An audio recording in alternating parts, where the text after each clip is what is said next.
¿Se ve bien? Hola, hola, ¿se ve bien?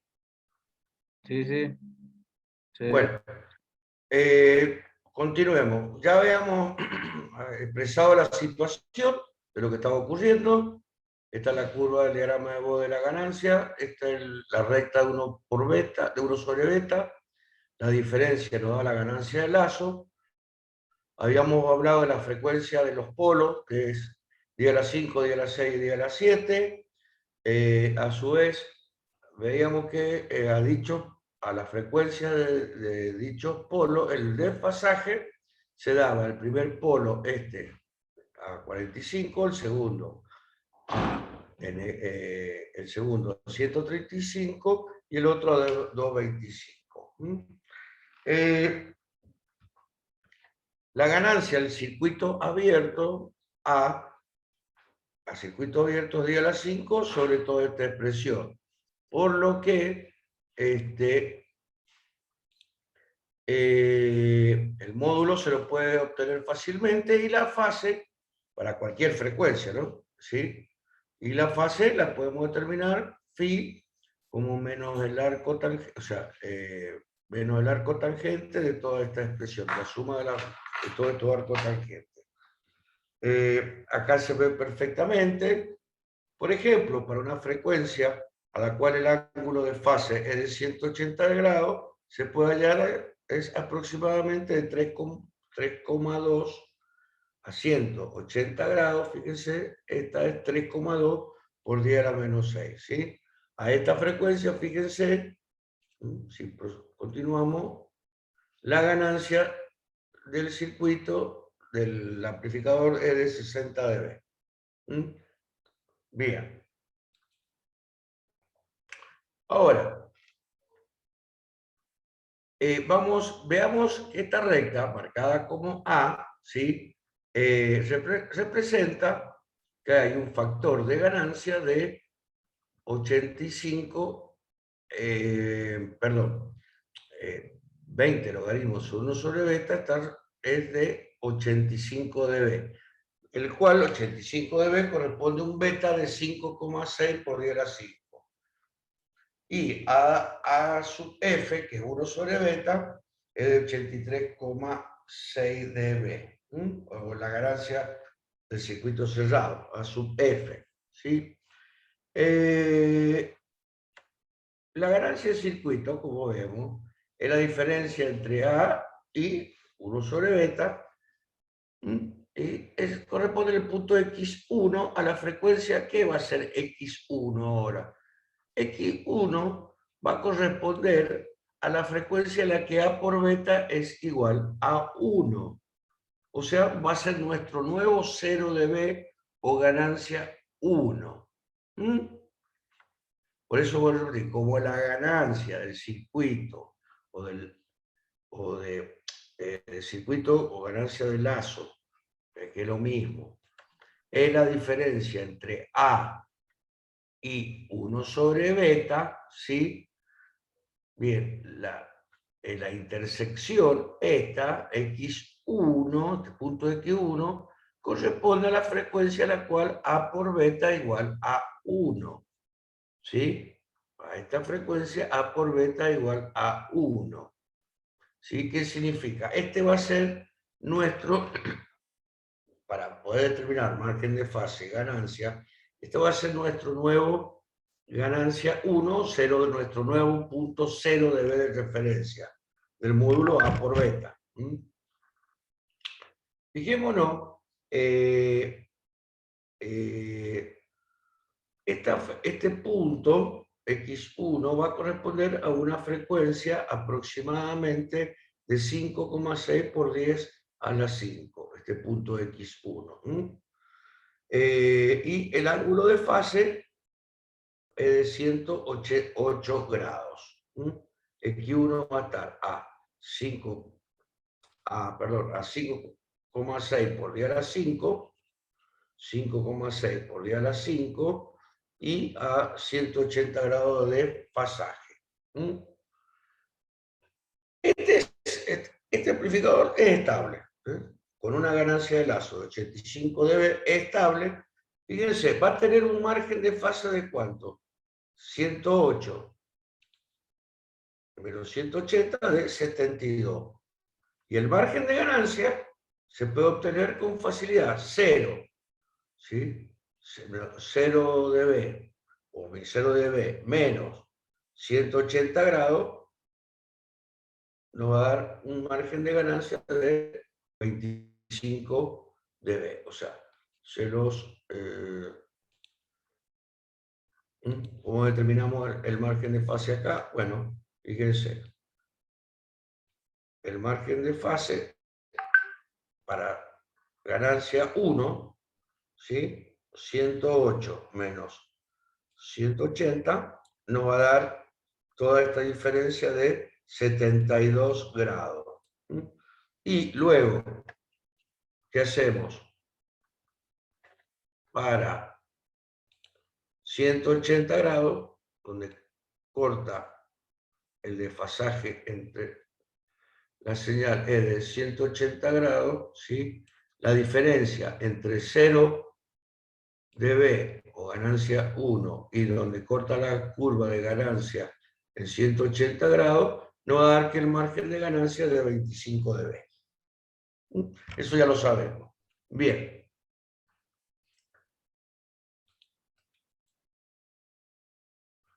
Ahora, fijémonos, si nosotros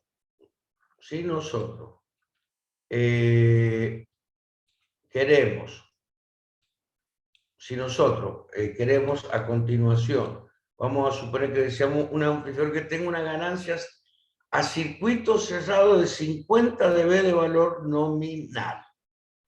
50 dB, ¿sí? Como A0 vale 100, ¿sí? A por beta, vemos que es mayor que 1, por lo tanto, 20 logaritmos de A0 beta, aproximadamente 50 dB. Por lo que la nueva curva, 20 logaritmos de 1 sobre beta es 50 dB. Aproximadamente, es decir, si yo quiero que A sub F sea de 50 dB, bueno, sabemos que A sub F, como si A por beta es mucho mayor que 1, AF es igual a 1 sobre beta, y 1 sobre beta, 50 aproximadamente, va a ser 50 dB, que va a ser esta nueva recta, perdón, un segundito, va a ser nuestra nueva recta,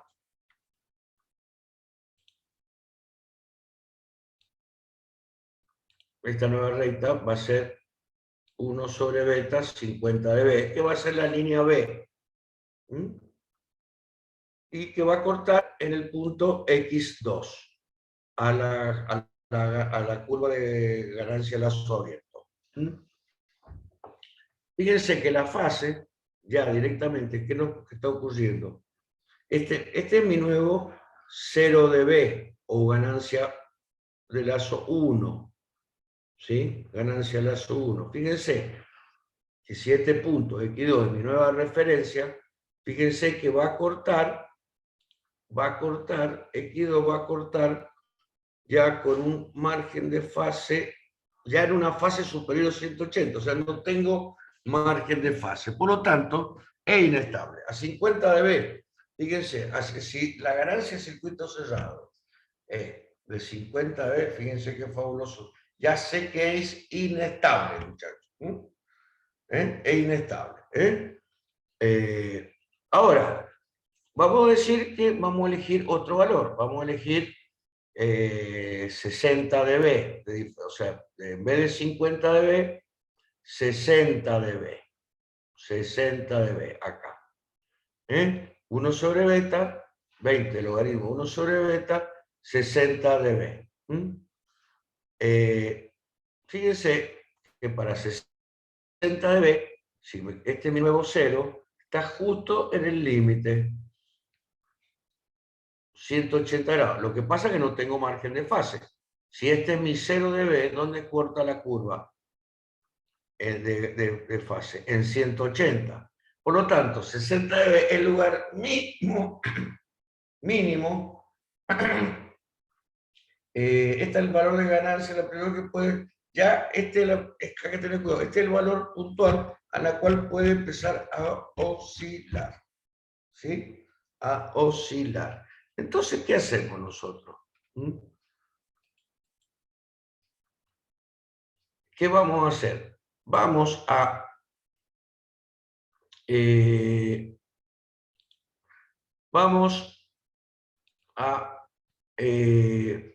a tomar el punto de 180 grados, este que está acá, ¿sí? De la fase. Siempre ocurre, fíjense que en 180 grados está ocurriendo en 40 dB, ¿sí? Siempre en 40 dB. Del diagrama de Bode. ¿Qué regla práctica vamos a tener ahora para garantizar estabilidad? El amplificador de circuito cerrado va a ser estable si la línea de 20 logaritmo 1 sobre beta, que sobre esta recta, corta siempre a la curva de 20 logaritmo de A en un punto del segmento de menos 20 dB por década. O sea, si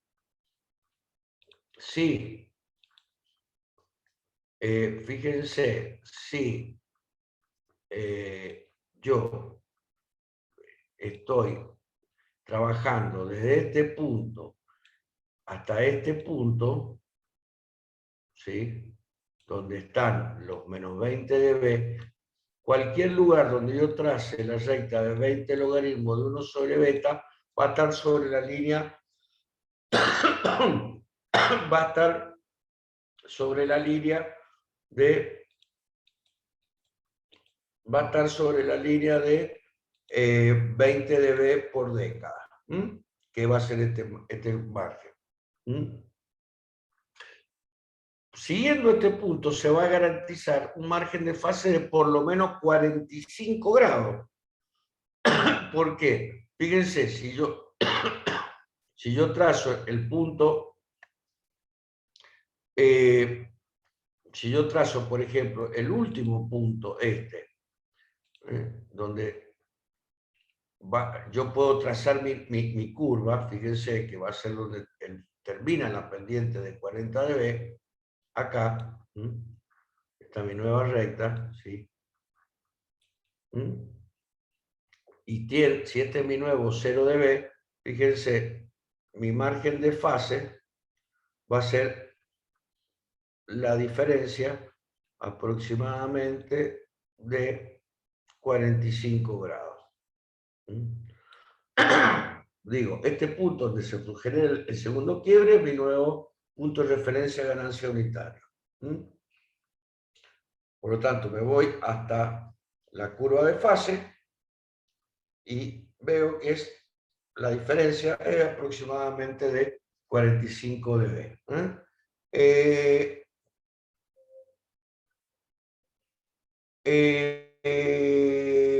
Para el ejemplo, la regla implica el máximo valor de beta de 10 a la menos 4, ¿sí? Que corresponde a una ganancia de 80 dB aproximadamente, como hemos dibujado acá. ¿Sí? La anterior regla se puede generalizar para el caso de que beta es una función de la frecuencia también, ojo.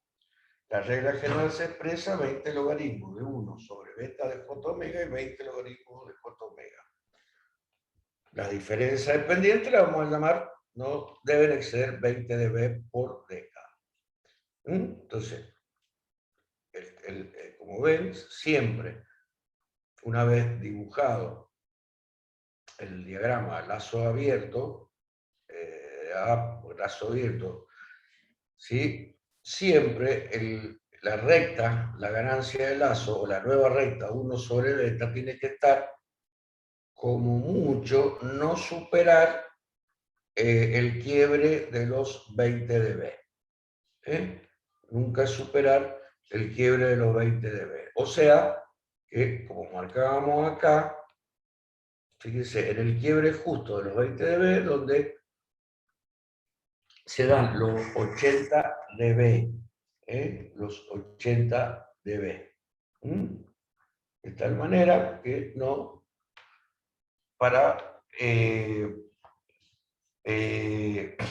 ese 20 logaritmo de 1 sobre beta, el máximo valor que tiene que tener es 80 dB. Bien.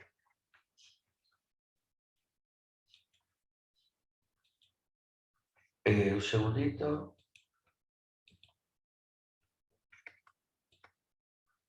Bien.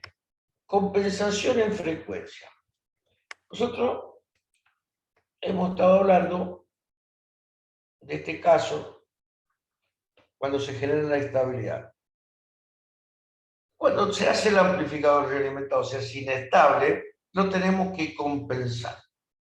Existen varias alternativas, todas para tratar de que la fase de A por beta sea 180 grados, el módulo sea superior a 0 dB. Eso es lo que hemos estado hablando. En esencia, lo importante es comerse la ganancia. La inestabilidad se debe a que el producto A por beta tiene una ganancia elevada y existe además una acumulación de polos próximos. Entonces, una forma de controlar la inestabilidad puede ser limitando el valor de beta.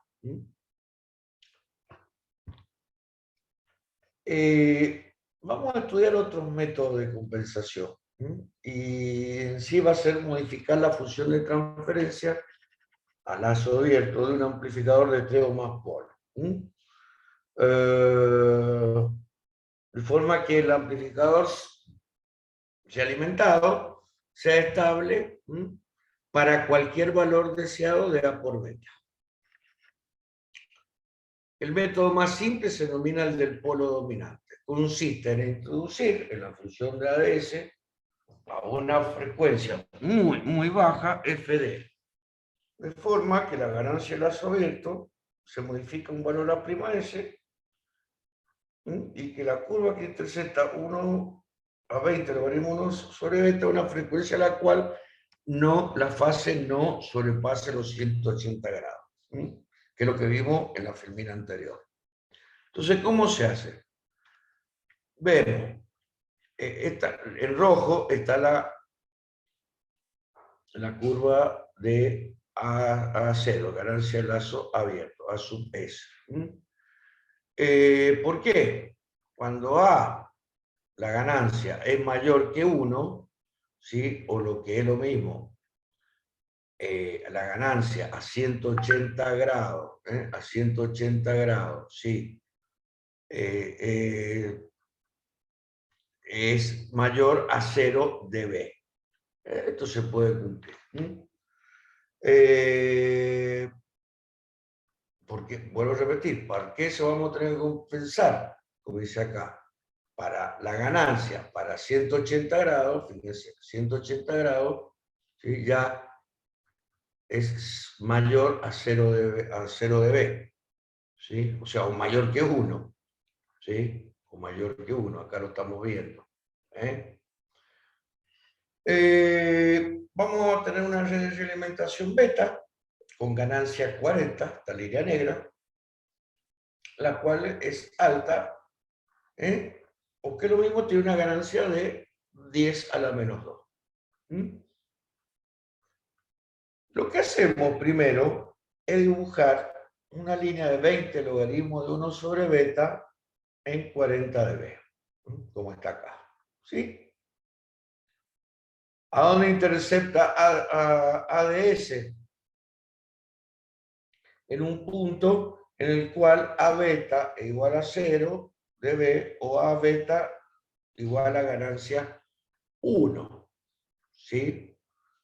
Bien. Por lo tanto, a ese valor la fase es superior en 180 grados, porque el sistema sigue siendo inestable. Sigue siendo, y a 180 grados lo mismo, sigue siendo inestable. Por lo tanto, trazamos un punto I en la recta de, prolongamos una pendiente de 20 dB y obtenemos I'. ¿Sí? I'. Ese I' va a generar un punto, una frecuencia FD, en lo cual introducimos un polo dominante. En el sistema reglamentado. Y ahora la frecuencia, la cual A por beta es igual a 0 dB, o 1, el nuevo punto F, es FP1 o punto I. Antes estaba acá, para la cual ya era inestable, mayor que 180 grados. Ahora, ¿qué hacemos? Nos trasladamos ahí. Este va a ser mi nuevo 0 dB, o ganancia 1, porque está en la recta de 1 sobre beta, ¿sí? Y fíjense que ya voy a tener un margen de fase adecuado. Es mucho inferior a 180 grados, mucho inferior a la unidad. Y también, así, y fíjense, si I es mi nuevo cero, fíjense, el margen de fase acá, a 0 dB, es todo este valor. De 45, o sea, corta la curva en 45. O sea, que tenemos muchísimo margen de fase. Y la ganancia, 180 grados, fíjense, 7i menos 0 dB, tenemos por lo menos 60 dB de diferencia, de margen de ganancia. Entonces, ¿ahora qué tenemos? 4 polos. Apareció FD. FP1, FP2 y FP3 como está. ¿Cuál era la ventaja? Que de esta compensación, que se reduce notablemente la ganancia. Porque antes la frecuencia de corte estaba en este punto, en día 5 en FP1, ahora está en día 2 en FD. Y bueno, he reducido muchísimo la ganancia a lazo abierto. Podemos hacer otra alternativa. Vamos a trazar en la misma recta de 40 dB de 1 sobre beta, un nuevo punto que lo vamos a llamar Z. Lo trasladamos a Z, Z', ¿sí? Entonces obtenemos una nueva curva que va a ser, en vez de ser A', va a ser A segunda. El polo FD se traslada a F'D. Por lo tanto, es más la ganancia de A, la nueva curva de ganancia a lazo abierto, hay más ganancia que con A'. Y sigue siendo estable. ¿Por qué? Porque en 0 dB, fíjense, tenemos aproximadamente este valor de ganancia de ganancia de fase, de margen de fase, perdón. 180 menos, bueno, este valor son unos aproximadamente unos 50 grados, y en el punto Z', tenemos, perdón, en 180 grados, acá, el margen de ganancia es todo este valor que está acá, aproximadamente 20 dB. Y para 0 dB tengo aproximadamente unos 50 grados de margen de fase. Aunque no sea posible eliminar el polo en F1, normalmente es posible desplazar el polo de FP1 a F'B. Entonces se convierte en nuevo polo dominante y elimina la necesidad de introducir un polo adicional a baja frecuencia, como se va a explicar a continuación. O sea, ¿qué hacemos? Si yo antes estaba en FP1 de corte, no introduzco uno nuevo, sino que lo desplazo al valor de F'D. Bueno, existen métodos más simples de compensación de frecuencia, denominados métodos del polo dominante todavía. Y sí, vamos a analizar métodos de funciones de transferencia, circuito abierto, como amplificadores de 3 o más polos, ¿sí? Para ver cómo podemos seguir compensando con facilidad. vamos a introducir un nuevo polo a una frecuencia bien baja, de nuevo. Y ahora, como lo volvemos a repetir, lo explicamos de otra manera. Fíjense, tenemos A, la nueva A', AZ, trazamos de nuevo el punto en 40 dB, 20 logaritmo 1 de 40 dB, aparece de nuevo FP3, donde se hace el corte, FP1, el segundo corte, FP1, el primer corte, 20 dB. Cuando se quiebra 20 dB más, tenemos FP2 y 20 dB más, FP3. Trazamos esta recta, estamos repitiendo lo mismo, ¿sí? Y fíjense cómo jugamos con el punto I2 y Z'. Y decimos que, bueno, va a ser más fácil de conclusión. En vez de generar el nuevo FD, ¿sí? O F'D, FP1 lo corremos a F'D. Eso es todo lo que veníamos explicando anteriormente. Vamos a estudiar cómo implementar un esquema de compensación. El circuito amplificador normalmente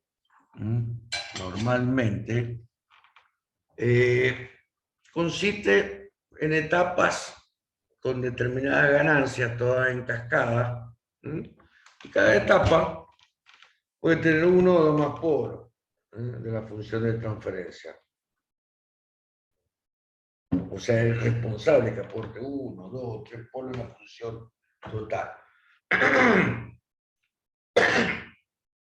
En forma manual o con una computadora, tratamos de entender qué etapa introduce los distintos polos, lo más importante.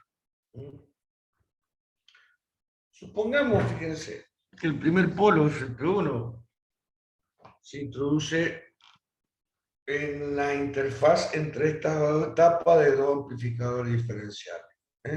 O sea, la salida del primer amplificador diferencial, BB', que se conecta, fíjense que se va a conectar, la salida del primer diferencial se conecta a la entrada del segundo diferencial.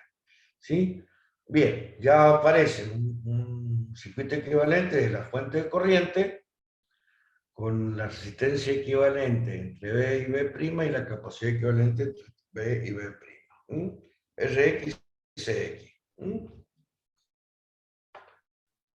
Y X es la corriente de salida del par Q1, Q2. Vuelvo a repetir, Rx, la resistencia total que se ve entre B y B', y Cx, la capacidad total que se ve entre B y B'. Bueno, el polo es muy simple acá de localizarlo.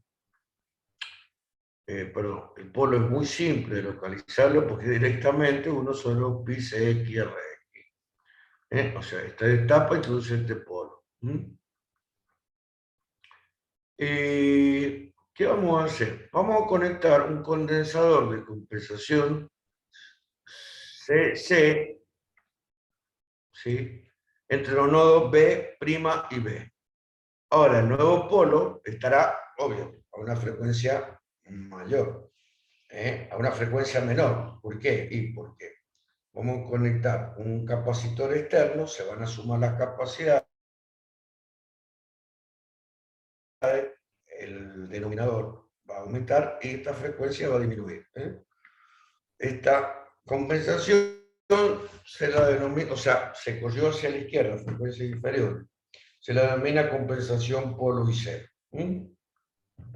Entonces se busca el valor adecuado de la capacidad C sub C para que se desplace el polo de Fp1 a F'D, determinando el punto Z del diagrama de Bode mostrado anteriormente, lo que estuvimos explicando. El agregar C sub C también va cambiar la ubicación de los otros polos, FP2 y FP3. Bien. ¿Cuál es la desventaja? Que se necesitan capacidades muy grandes. Si tuviéramos un circuito integrado, 100 picofarads es mucho. Entonces, ¿qué se apela? A nuestro viejo y conocido y querido efecto Miller, que es capaz de poner una capacidad externa que se va a aumentar por la ganancia. Si este fuera un emisor común, conectamos esta capacidad, esto ya lo hemos visto anteriormente, por lo tanto, fíjense, mi circuito que era, teníamos el diferencial, este es el primer diferencial y este es el segundo diferencial, ¿sí? Perdón, estoy hablando particularmente del emisor común. Tenemos la base del colector, el R1, C1 de entrada, ¿sí?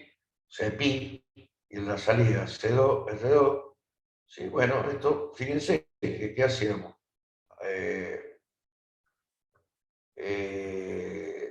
Estas son las resistencias de base a tierra, de capacidad de base a tierra, o CPI. Y estas son las de colector a tierra.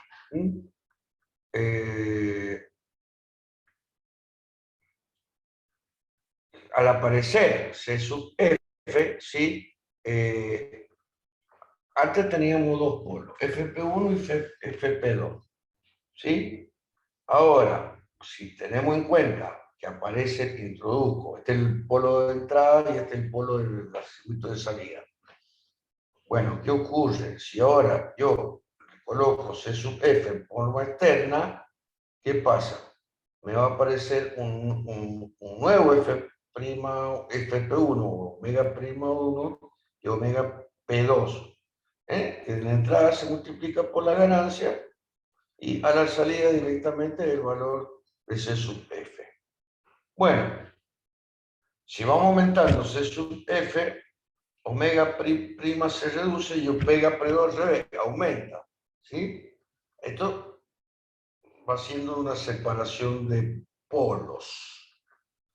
El que aumenta el segundo polo es beneficioso ya que mueve el punto Z, el diagrama anterior que hemos hablado de una frecuencia mayor, resultando así una ganancia compensada más alta del circuito. El nuevo omega prima P1, ¿sí? Se debe a que CF multiplicado por el factor GM, que es la ganancia, por R2, dando una capacidad mucho mayor. Por lo tanto, C sub F para compensar va a ser mucho menor que el método anterior, C sub C. Bueno,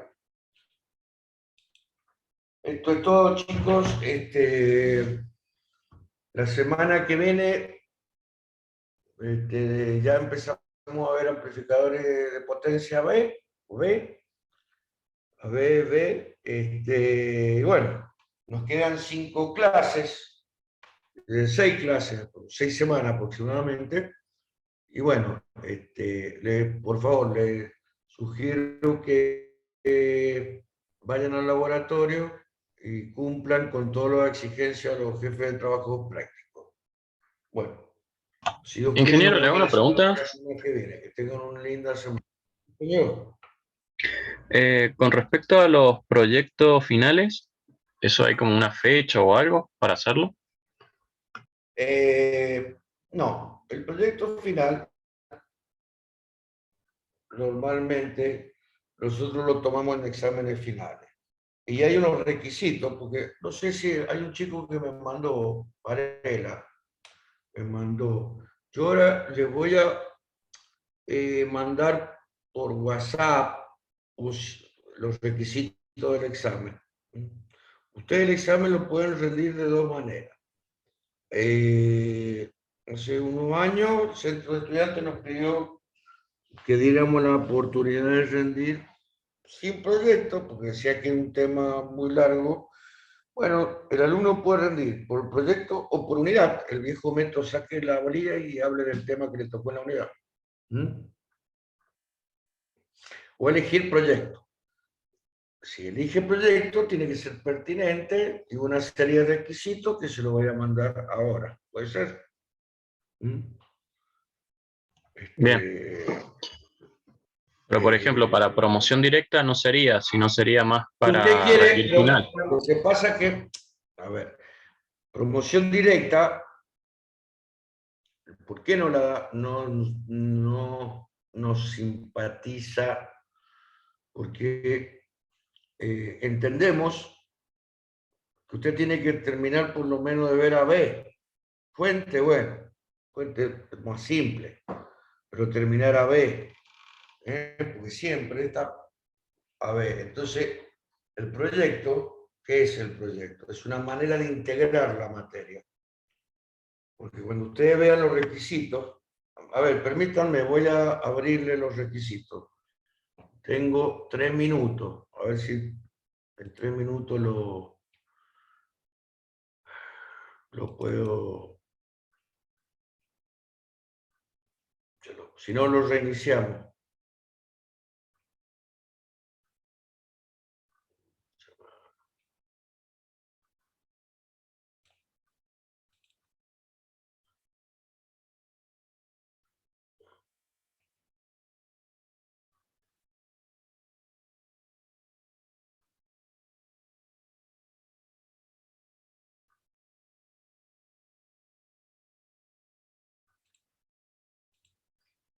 Ahí está. Voy a compartir. ¿Se ve bien? Sí, ahí se ve, profe. Requisitos para rendir el examen. Se evalúa el diseño de un circuito electrónico que puede ser original, realizado por el mismo alumno, o tomar un fabricante, o sea, hacer ingeniería inversa. Previo al inicio del diseño, el alumno debe presentar el anteproyecto para ser evaluado la factibilidad y pertinencia del mismo. O sea, usted elige dos modos. Evaluar un diseño o evaluar por unidad. Primero, ¿está claro? Bien. Requisito. Ahora, si usted elige por proyecto, hay que evaluar factibilidad y pertinencia. Pertinencia, el anteproyecto debe contener más del 60% de los temas de la materia y factibilidad. Debe ser implementado un 80% con componentes activos analógicos y un mínimo digital. Que bueno que es electrónica analógica. Desarrollo. ¿Qué veo cómo se presenta en el proyecto? Características y funciones principales del mismo. Prestaciones para implementarlo en distintos sistemas. ¿Cómo funciona? ¿Cómo identifico las etapas? Y por cada etapa calculo la ganancia, respuesta, frecuencia y reglamentación. Después hago el cálculo de la ganancia, respuesta, frecuencia y reglamentación a todo el circuito. Y calculo una fuente para alimentar al mismo. Entonces, ¿por qué el proyecto es enriquecedor? El 99% de los alumnos, yo lamentablemente no me guardo las cosas escritas, pero hay que tener la vida para demostrar. Ha considerado que este método de examen es el mejor que ha tenido en la carrera. Porque primero, al alumno no se le va a pedir nada de memoria. Va a ser un trabajo que lo haga él. Y lo puede rendir a distancia,